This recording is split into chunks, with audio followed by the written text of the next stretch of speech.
과일들을 등에 업고가 아니죠. 앞에 힘을 얻어서 말씀을 더 풍성하게 전해보도록 하겠습니다. 자, 오늘 궁금박스 시리즈 설교죠. 그래서 오늘 요한계시록을 통해서 예수님에 대해서 한번 보기로 원하는데요. 우리 그래도 주제 한번 같이 읽어보도록 하겠습니다. 시작. 예수님은 누구신가요? 너무나 쉬운 것 같죠? 예, 예수님 한번 우리 옆 친구와 한번 이렇게 인사부터 하고 한번 질문하겠습니다. 너 좀 귀여워. 너 좀 사랑해. 너 좀 상큼해? 예, 한번 대답을 해주셔야죠. 물어봤잖아요. 상큼해? 이렇게 물어봤으면 대답을 해서 아니라고.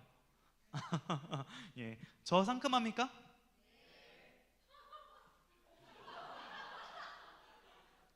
고맙습니다. 엊그제까지는 제가 상큼한 남자인 줄 알았는데 어제 보니까 제가 멋있는 남자였더라고요. 그래서 이제 솔로 탈출을 했고요. 이제 유부의 세계로 접어들었기 때문에 상큼하다는 말을 좀 지양해 주세요. 멋있다는 말을 지향해 주시기 바랍니다. 네, 웃자고 한 얘기고요. 상큼합니까? 네, 감사합니다. 예, 여러분 한번 질문을 좀 드려보도록 하죠. 결혼식에 참석해 본 적이 있는 사람 한번 손 들어보세요. 결혼식에 참석해 본 사람. 이게 의도가 있는 질문이 아닙니다. 오늘 설교와 관련된 얘기예요. 그래요. 손 내리시고요. 뭐 안 가본 친구들도 있었습니다. 아마 어제 처음 결혼식을 또 온 친구들도 있을 수 있는데요. 제가 뭐 어제 저희 결혼식을 온 사람 안 온 사람 이렇게 그러려는 게 아니라 오늘 궁금박스 시리즈 설교 주제가 딱 예수님은 누구신가에 대한 주제를 제가 설교할 차례였고, 마침 결혼 후에 첫 주일을 맞이하는 설교가 예수님에 대해서 나누게 되어서 개인적으로 너무나 감사하게 생각합니다. 어제 결혼 예배 제 결혼 예배 참석했던 친구들도 있고 아닌 친구들도 다 고맙습니다. 목사님이 이제 결혼을 어제 했는데요. 제가 결혼했다는 것 이꼴, 수학 공식처럼 김평강 목사님이 결혼했다 이꼴 어떤 걸까요? 유부남. 맞죠? 그러니까 의미가 있어요. 영적 의미가 있습니다. 김평강 목사님이 결혼했다 이꼴 뭐예요? 하나님은 살아계시다. 하나님의 살아계심이 어제 결혼 예배 현장 가운데 드러난 거예요. 제가 결혼함을 통해서. 개인적으로 이제 전 교회, 제가 오늘 섬기던 교회 청년들이 이제 저희 아내와 인사를 하는데 이렇게 인사를 눈치 없이 하더라고요. 결혼해 주셔서 감사합니다. 구제해 주셔서 감사합니다. 이러는 거예요. 제가 뭐 하자 있는 사람처럼. 다행히 여러분들은 안 그랬어요. 고맙습니다. 저를 지켜줬는데 아무튼 이제 교회를 떠났다 이거죠. 그 전 청년들이. 아무튼 좀 감사하고 생각하고 있습니다. 여러분, 왜 하나님의 살아계심이라고 말했냐면요, 대한민국의 기준, 어제도 제가 기사를 봤어요. 20대에 5명 중 2명은 비혼주의고, 심지어 비혼이면서도 애는 낳을 수 있다라고 생각하는 사람이 5명 중 2명이래요. 그러니까 비혼인데 애는 낳을 수 있다고 생각을 하는 거죠, 요즘 젊은이들이. 그만큼 이 결혼에 대한 것들, 연애에 대한 것들이 많이 세속적인 가치에 물들었고, 이 결혼이라는 성경적인 가치가 많이 흐려진 시대 가운데 결혼을 하려면 키가 커야 되고 잘생겨야 되고 돈이 많아야 한다라고 공식처럼 해놓은 세상 공식을 깨고, 키가 아담하며 얼굴은 잘생겼지만 돈이 없는 목사님이 결혼했다는 것은 그야말로 이 시대에 하나님이 살아계시다는 증거라는 것을 어제 암묵적으로 시각적으로 보여준 사건이었음을 믿으시나요? 네, 아무튼 그렇습니다. 저는 개인적으로 그렇게 감사하고 있습니다. 여러분, 이런 질문을 좀 드려볼게요. 여러분이 결혼식을 아직 안 가봤더라도 이제 결혼식을 앞으로 가보게 될 텐데, 혹은 이렇게 생각하는 친구도 있죠. 목사님, 저는 비혼주의고요. 남의 결혼식, 이 헐에 허식 가득한 이 한국 문화, 결혼식 안 갈 겁니다. 저는 그냥 평생 결혼식 안 갈 거예요. 뭐 이렇게 얘기할 수도 있지만, 여러분이 가고 싶지 않아도 언젠가는 이 결혼잔치에 반드시 가게 될 날이 있어요. 언제일까요? 반드시 있습니다. 이거 무조건입니다. 언제일까요? 여러분이 굉장히 어렵게 읽은 오늘 본문에 보게 되면 어떤 게 등장을 하죠? 오늘 본문 펴놓으세요. 요한계시록 19장은. 자, 한번 따라하겠습니다. 어린 양의 혼인잔치. 자, 우리 옆 친구에게 이렇게 초청합시다. 미리 초청하는 거예요. 어린 양의 혼인잔치에 참여합시다. 이렇게 한번 초청하세요. 어린 양의 혼인잔치에 참여합시다. 이것은 여러분들이 반드시 가야만 하는 잔치입니다. 어린 양의 혼인잔치를 간다 이걸 어딜 간다는 거예요? 천국을 간다는 거기 때문에 여기 있는 친구들이 어린 양의 혼인잔치 못 가면 큰일 납니다. 자, 이렇게 한번 더 축복합시다. 어린 양의 혼인잔치에 꼭 갑시다. 이렇게 축복합시다. 예, 여러분 제 결혼식은 안 왔어도 정말 괜찮아요. 진짜 여러분 와준 친구들이 너무 고맙고 못 온 친구들도 고마운데 이 어린 양이 오는 자체는 가야 돼요. 여러분 이렇게 말할 수밖에 없습니다. 제가 여러분들 어떤 의미인지 알 거라고 생각을 합니다. 여러분 이 세상의 끝은 반드시 옵니다. 종말이라는 것은 와요. 여러분들이 SF 영화나 막 어떤 넷플릭스나 이런 데 종말적인 드라마, 영화 같은 걸 보면 뭔가 이 세상의 끝이 올 때는 뭔가 음산하고 무섭고 뭔가 막 재해가 임하고 이러한 어떤 이미지들이 우리 가운데 박혀 있어요. 그래서 종말, 세상의 끝이라는 것이 이런 개념이 있습니다.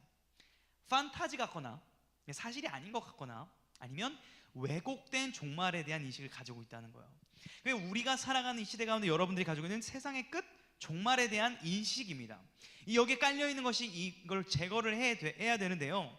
여러분 개인적으로 예수님은 누구신가라는 주제를 하면서 요한계시록 본문을 가지고 여러분과 나누게 된 것을 굉장히 하나님 앞에 감사하고 영광스럽게 생각을 하고 있습니다. 정말 예수님을 우리가 알면요, 예수님의 그 영광스러움, 예수님의 그 아름다움 앞에 압도되어서 정말 기쁨으로 찬양하고 있는 저와 여러분을 발견할 수밖에 없을 거예요. 저는 오늘 이 시간이 우리의 예배가 예수님이 누구신가를 묵상할 때, 추수감사절 때 감사합시다 억지로 감사하는 게 아니라 정말 예수님이 누구신지를 깨달았을 때 우리의 입술에서 감사가 나오고 여러분이 고등부 예배가 너무나 감격스럽고 찬양이 기뻐지는 역사가 성령님을 통해 일어날 수 있기를 주님의 이름으로 축복합니다. 그 시간이 되기를 간절히 바라는 거예요. 여러분 요한계시록 하면 좀 어떤 이미지가 있어요? 오늘도 읽었지만 우리 주원이가 아주 잘 읽어줬습니다. 나를 보세요. 잘 읽어줬어요. 잘했어요. 요한계시록 하면 어떤 이미지가 있어요? 우리 고1 친구들 요한계시록 읽어봤어? 안 읽어봤어? 오늘 읽었잖아. 왜 안 읽어봤대? 읽어봤잖아. 요한계시록 하면 어떤 느낌이냐면 한번 따라하겠습니다. 무서움, 환상, 소설, 막연함. 그러니까 뭔 말인지도 모르겠고 무섭고 뭔가 소설 같고 이게 뭐 지금 내 삶에 무슨 상관이 있는가 이렇게 좀 이해가 되는 게 여러분 읽어봐서 알겠지만 요한계시록을 그렇게 이해를 합니다. 자, 그래서 우리가 요한계시록을 잘 안 읽으니까 이단들이 가장 많이 우리를 꿰려고 하는 성경 중에 하나가 어디예요? 요한계시록이죠. 요한계시록 가지고 우리가 요한계시록의 비밀을 깨닫게 해줄게. 한번 말씀을 배워보자. 이런 식으로 여러분들 이제 이단이 청소년들에게도 포교를 열심히 하고요. 여러분 대학교 되는 순간 고3 친구 조심하십시오. 대학교 가서 동아리를 함부로 들어가면 안 됩니다. 굉장히 이단 동아리가 많아요. 그래서 우리 선생님들에게 제가 나중에 자료를 주겠지만 어떤 동아리 이름이 이단이고 정식 기독교 동아리인지를 구분하는 것을 알고 들어가야 됩니다. 그만큼 요한계시록에 대한 오해와 왜곡된 사실들이 많다라는 거예요. 자, 제가 이것을 굉장히 압축해서 우리 교회를 다니는 사람들에게 요한계시록이 어떤 의미인지를 정말 한 단어로 요약을 해드리니까 이거는 잊으면 안 됩니다. 자, 여러분 값비싼 건데 여러분들이 쉽게 얻으면 안 되니까 한번 따라하겠습니다. 요한계시록은 소망을 주기 위해 기록된 말씀이다. 자, 이걸 더 줄여볼게요. 요한계시록은 소망의 책이다. 우리가 읽은 요한계시록은요, 교회를 다니는 예수님을 믿는 성도들에게 뭔가 막 심판이 나에게 임할 것 같아, 뭔가 불이 떨어지고 유황이 떨어지고 나에게 이러한 일이 일어날 것 같아라는 두려움을 가지라고 한 말씀이 아니라 오늘 말씀에 의하면 우리가 믿는 예수님이 어떤 분인지를 더 알 때 우리 가운데 이 주님이 다시 오시는 그 심판의 날이 소망이 되어지고 예수님을 믿지 않는 자들에게는 엄청난 심판이 임하게 될 것이라는, 우리의 입장에서는 소망과 기쁨이 되는 메시지를 주고 있다는 사실을 우리가 잊어서는 안 된다는 거예요. 요한계시록 여러분 무서움으로 읽지 말고 정말 내가 어떻게 하면 예수님 안에서 더 소망 가운데 살아갈 수 있을까를 발견하는 마음으로 읽으면 은혜가 되는 그러한 말씀인 줄로 믿으시길 축복합니다. 그런 책입니다. 여러분 요즘에 이 요한계시록 일단 누가 썼는지 정리를 합시다. 요한계시록 누가 썼을까요? 예수님 제자들 중에서 요한, 세례 요한, 사도 요한. 자, 세례파 손 들어보세요. 세례 요한이 쓴 것 같다. 한번 손 들어보세요. 또 이렇게 머리 넘긴 친구도 있고. 자, 사도 요한이 쓴 것 같다. 한번 손 들어보세요. 나는 다른 제 3자 요한이 쓴 것 같다. 한번 3자 요한 손 들어보세요. 나는 손이 들기 싫다. 손 내려보세요. 승희 고마워. 자, 사도 요한이 있었습니다. 이제 세례 요한은 목이 침수를 당해서 먼저 가셨어요. 주님보다. 사도 요한이 쓴 책인데요. 이 당시에는요, 여러분 지금 우리 예수님 믿는 게 너무 사실 평안해요. 이 당시에 예수님 믿는다고 말하면 어떻게 돼요? 말하면 제가 이 시간 여기서 예수님 믿습니다. 어떻게 되어져? 그러니까 죽을 수도 있는데 바로 죽진 않아요. 그러니까 죽을 수도 있죠. 끌려가거나 경제적인 손실이 있거나 심지어는 죽게 되는 일도 벌어졌습니다. 그렇다 보면 여러분, 예수님 이 시간 찬양 부르면 죽인다고 하면 이 시간 찬양 부를 거예요, 안 부를 거예요? 에? 자, 이 시간 제가 찬양 부르시다는데 찬양 부르고 나면 뒤에서 빵빵 총 쏜다고 진짜 그러면 찬양 부를 거예요, 안 부를 거예요? 불러요. 할렐루야. 예, 믿음이 좋습니다. 그러한 믿음으로 살아갔는데 이것이 계속되니까, 주님이 다시 안 오니까, 계속 죽어나가니까, 여러분 어제 옆에 봤던 친구가 갑자기 다음 주에 없어 봐. 근데 한 명씩 사라지는 거예요. 그럼 점차 내가 믿고 있는 예수님에 대한 믿음이 흔들릴까요? 더 확고해질까요? 흔들리죠. 그러한 상황 가운데 이 성도들의 믿음을 굳게 하기 위하여 기록된 말씀이 오늘 우리가 읽은 요한계시록 19장의 말씀이라는 거예요. 우리의 신앙이 흔들릴 때, 우리의 마음이 어려울 때, 그때 읽어야 될 말씀이라는 거예요. 여러분, 이 19장은 꼭 펴놓고 여러분이 신앙이 흔들릴 때 꼭 읽으시기를 바랍니다. 저를 보세요. 앞을 보세요. 핸드폰 보지 마시고 졸지 마시고 저를 보시고. 요즘에 유튜브 채널에 예수님에 대해서 다루는 채널들이 많이 좀 등장을 했습니다. 특별히 종교 채널이 아닌 비기독교인을 위한 채널인데 3프로라든지 너진똑이라는 채널들이 있어요. 아세요? 아무튼 그런 프로들에서 이 종교에 대한 것들을 시리즈로 다룬다든지 예수님에 대해서 어떤 존재인지를 드러내는 그런 영상들이 요즘에 많이 등장을 하고 있습니다. 좋은 의미가 있다고 생각해요. 어떤 의미에서 그러냐면, 예수님 하면 교회 다니는 친구들 막연하게 십자가에 달리신 예수님, 예수님, 나 예수님 근데 사실 잘 모르는데, 이러한 어떤 게 있거든요. 근데 예수님이 정확히 어떠한 인류 가운데 영향을 펼치셨고 어떤 일을 했는지를 객관적인 데이터로 좀 소개하는 그런 영상들입니다. 물론 성경에서 말하는 것과 좀 다른 점이 있어서 조심은 해야 됩니다. 그러나 비기독교인들 가운데 예수님이 정말 훌륭하신 사랑의 주님이라는 것을 드러내는 어떤 영향력은 있다라고 생각을 합니다. 2주 전에 너진똑이라는 채널에서 세계 최초 예수의 비밀 폭로라는 제목으로 영상을 올렸는데 2주 만에 조회수가 164만 회를 기록했어요. 일단 2주 동안 예수님에 대해서 164만 명의 관심을 가졌다는 거죠. 최소한. 여러분, 그러면 우리는요, 세상에서 그렇게 말하는 예수님 말고 정말 우리가 바로 믿어야 될 예수님이 누구인지, 제가 세계 최초라고 감히 말할 수는 없지만 세계 두 번째로 그 영상에 이어서 예수님이 누구인지 우리가 한번 알아보기를 원하는 거예요. 여러분, 예수님 알고 싶으세요? 예수님 제대로 알고 싶으세요? 예수님을 제대로 알고 감사가 넘쳐나길 축복합니다. 여러분, 예수님 하면 1차적으로 뭐가 생각나요? 자, 예수님 떠올려 보세요. 예수님 뭐가 떠오릅니까? 십자가, 그렇죠. 십자가. 또 예수님 하면 딱 떠오르는 거, 예수님의 어떤 멋지심, 어떤 유머러스하심, 이런 건 안 떠오르죠. 잘. 자, 십자가가 주로 떠오를 겁니다. 여러분들 잘 한번 생각을 해봅시다. 예수님께서 33년 동안, 제가 이제 33살인데 한국 나이로 살아가는 동안 십자가를 지신 시간은 몇 시간이에요? 한번 생각해 볼까요? 하루가 넘어요, 안 넘어요? 십자가를 진 시간이 안 넘죠. 33년 동안 육신을 입고 사신 예수님에 대한 이미지가 단 하루도 안 되는 시간에 십자가에 달리신 이미지로만 고정이 되어서 예수님 이꼴 십자가에 달리신 예수님만을 생각하는 게 문제라는 거예요. 자, 이해하세요? 예수님이 십자가에 달리신 건 당연히 우선적으로 우리가 가르쳐야 될 십자가의 도인데, 그것만을 예수님에 대한 이미지로 생각하는 것은 우리가 편협적으로 예수님을 이해하고 있다는 걸 인정해야 돼요. 맞죠? 공감되시죠? 이런 목사님이 마치 비유하기가 너무 좋아요. 33살인데 목사님 하면 떠오르는 이미지 뭐예요? 목사님, 김평강 목사님 첫 이미지, 예, 너 좀 귀여워. 일본어로 나왔어요. 제가 너 좀 귀여워라는 말을 일주일 동안 몇 번 말할까요? 딱 고등부 예배 시간에 잠깐 말하는데 그게 제 첫 이미지가 됐어요. 좋습니다. 또 이미지, my image. What is my image? 노래, 노래. 또 좋아요. 한번 얘기해 보세요. 도움이 됩니다. 예수님을 이해하는데. 자, 또 큰 소리. 큰 소리. 알겠어. 큰 소리를 친다. 또 윤지야. 왜 숨어버렸어요? 숨는 자. 좋습니다. 여러분, 제가 여러분들이 저에 대해서 이해할 거라고 생각한 이미지는요, 맞는지 아닌지 보세요. 앞에 강단에 서서 하나님의 말씀을 전하는 멋진 목사님이라는 이미지를 가지고 올 거라고 생각했어요. 맞아요? 자, 그런데 보세요. 그게 저의 삶의 얼마만큼일까요? 일주일의 시간을 따졌을 때 잠깐이죠. 잠깐이죠. 여러분이 보는 모습이 여러분에게 김평환 목사님이라는 이미지를 주겠지만 그게 제 삶의 전부를 드러내는 게 아니라는 거예요. 마찬가지로 예수님 십자가만을 생각한다고 해서 그것이 예수님을 온전히 이해하는 것이 아니라는 걸 우리가 겸손히 인정을 해야 된다라는 것입니다. 특별히 오늘 본문이 우리의 이런 편협한 시각에서 우리의 예수님을 향한 시선을요 우주적으로 열어줍니다.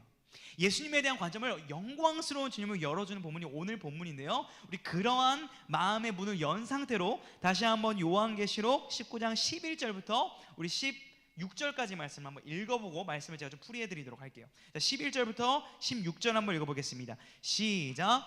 또 내가 하늘이 열린 것을 보니 보라 백마와 그것을 탄 자가 있으니 그 이름은 충신과 진실이라. 그가 공의로 심판하며 싸우더라.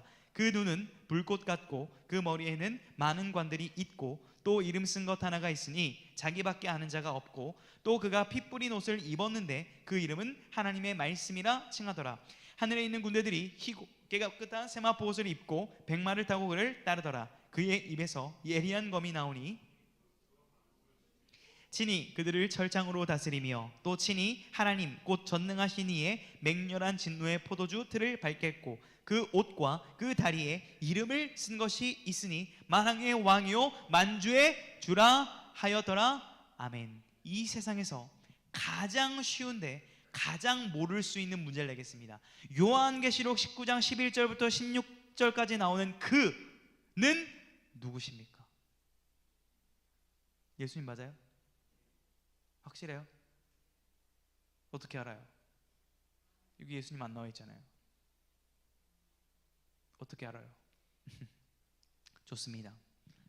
예수님인데 과연 우리가 예수님을 떠올릴 때 이런 이미지가 우리 가운데 떠오르나요? 자 보세요. 천천히 볼게요. 11절부터 백마와 그것을 탄 자가 있으니 위험스럽게 백마를 탄 자의 모습을 그립니다.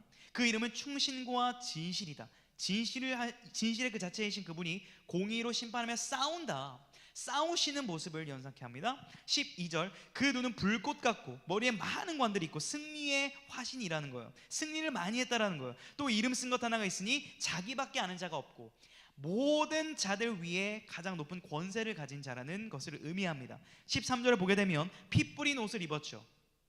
한번 죽은 적이 있다라는 거예요. 피 뿌린 옷을 입었는데 그 이름이 뭐예요? 하나님의 말씀이라. 요한복음 1장에 보면 태초에 말씀이 계셨는데 그 말씀 육신을 입고 이 땅에 오셨는데 그분 누구예요? 말씀이신 예수님을 얘기하고 있어요.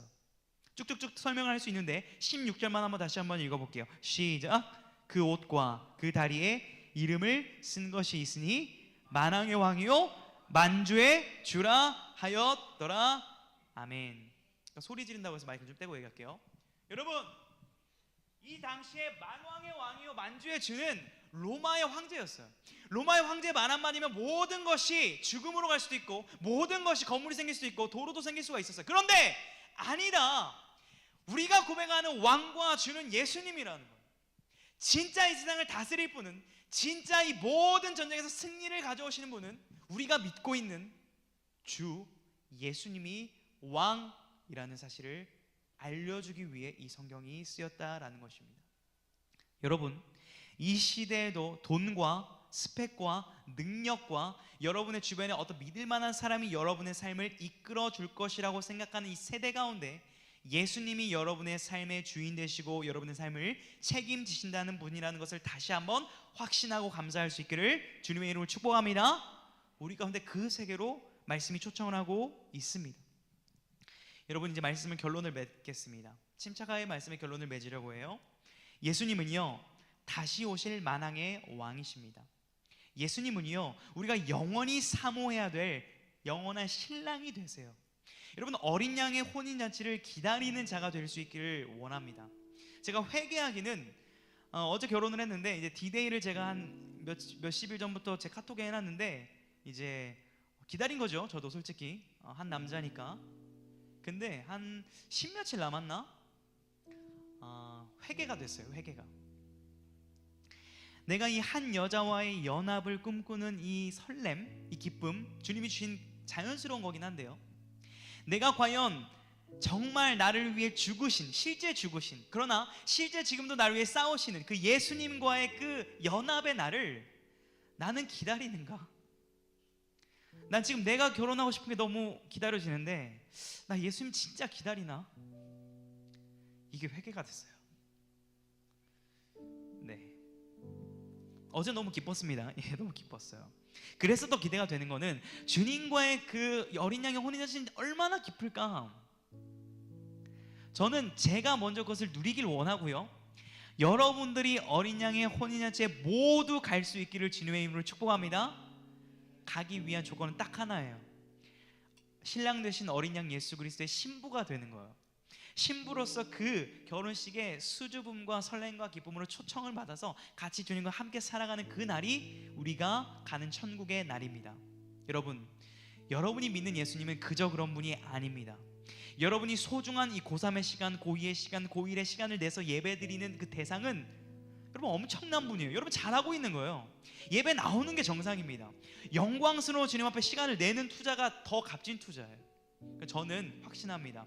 예수님을 알기 원해서, 예수님을 사랑해서 이 자리에 나온 모든 여러분들이 어린 양의 혼인잔치에 넉넉히 들어갈 뿐만 아니라 이 땅을 살아가는 동안 많은 사람들을 그 어린 양의 혼인잔치로 초대하는, 주님의 사랑을 전하는 귀한 청소년들로 쓰임받을 수 있기를 주님의 이름으로 축복합니다. 우리 예수님을 앞으로도 같이 말씀을 통해 알아갑시다. 우리 그러한 마음으로 우리 주가 보이신 생명에게 함께 찬양하며 나아가도록 하겠습니다.